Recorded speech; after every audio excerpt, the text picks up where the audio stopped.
This week at Sesame Lane, we're introducing the Zoot Zoot sign, a heart connection sign that can be used by anyone, anywhere.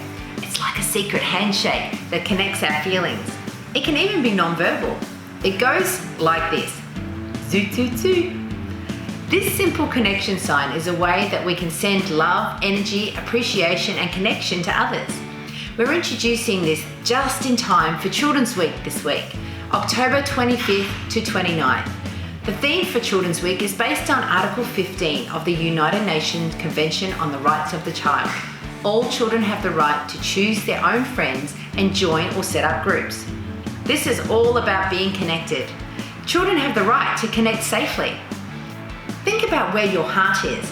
Imagine your heart wanting to connect with another's heart. Now think about the other person's heart wanting to connect with you. Using the simple Zoot Zoot sign, you can send your love across the distance between you and the other person so that you are connected. They can connect back using the same simple sign. Zoot Zoot Zoot. Zoot Zoot between children. Zoot Zoot between children and educators, between families and between friends. During Children's Week 2021, let's use our new heart connection sign to Zoot Zoot our love and appreciation to each other and support our children's right to connect with each other. Zoot Zoot!